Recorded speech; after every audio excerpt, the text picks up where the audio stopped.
बिस्मिल्लाहिर्रहमानिर्रहीम। इस वीडियो में मैं आपको बताऊंगा how to apply paired sample t test in SPSS। इसमें इंक्लूड है चैप्टर 7 क्वेश्चन 7.4.1। इस क्वेश्चन में वो कहता है कि एक एक्सपेरिमेंट हुआ। उस एक्सपेरिमेंट में 15 वुमेन पेशेंट्स थी।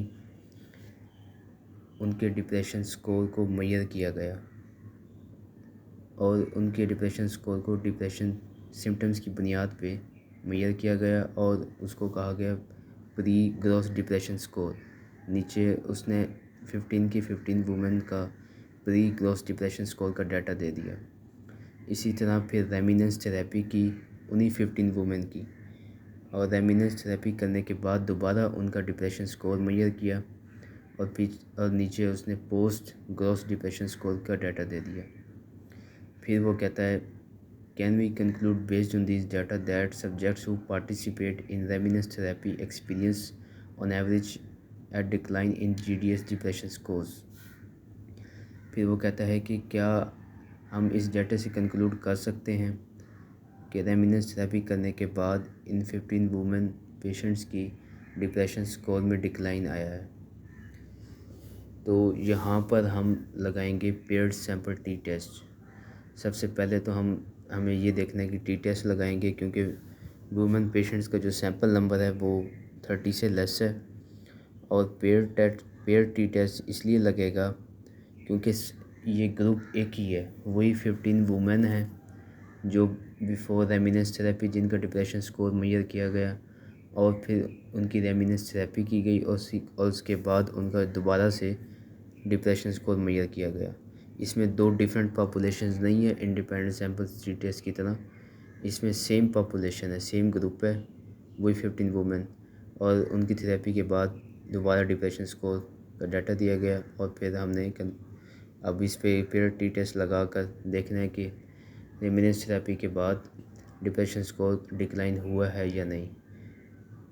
और यही हमारा अल्टरनेटिव हाइपोथेसिस है कि डिप्रेशन रेमिनेंस थेरेपी के बाद डिप्रेशन स्कोर डिक्लाइन हुआ है।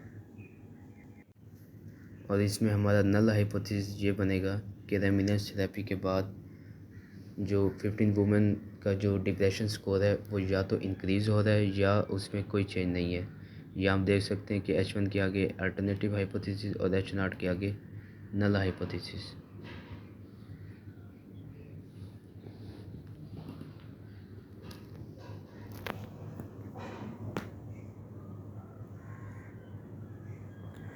अब इसके बाद मैं जाऊंगा SPSS शीट पर।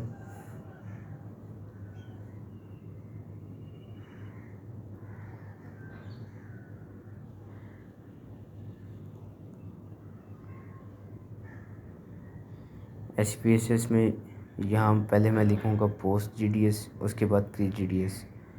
आप इसमें पहले प्री GDS या बाद में पोस्ट GDS भी लिख सकते हैं, जैसे आपकी मर्ज़ी। अब यहाँ पे हमारे डाटा में डेसिमल नहीं है तो मैंने डेसिमल 0 कर दी है। इन दोनों को मैं स्केल कर दूँगा। उसके बाद डाटा व्यू में मैं एक्सेल शीट में इसका डाटा पहले से पुट किया हुआ, यहाँ से कॉपी करके वहाँ पेस्ट कर दूँगा।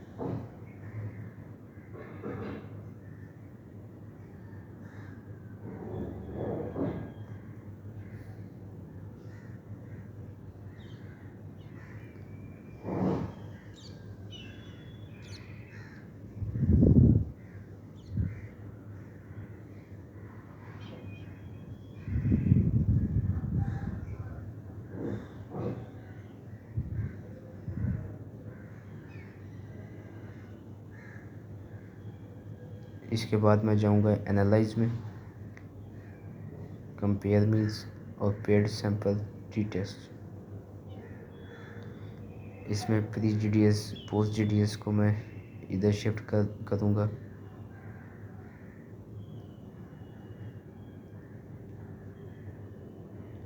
इसके बाद प्री GDS को फिर ऑप्शंस में कॉन्फिडेंस लेवल 95% है, तो मैं ये कर रहा हूँ 99% पे, क्योंकि अल्फ़ा 0.01 है।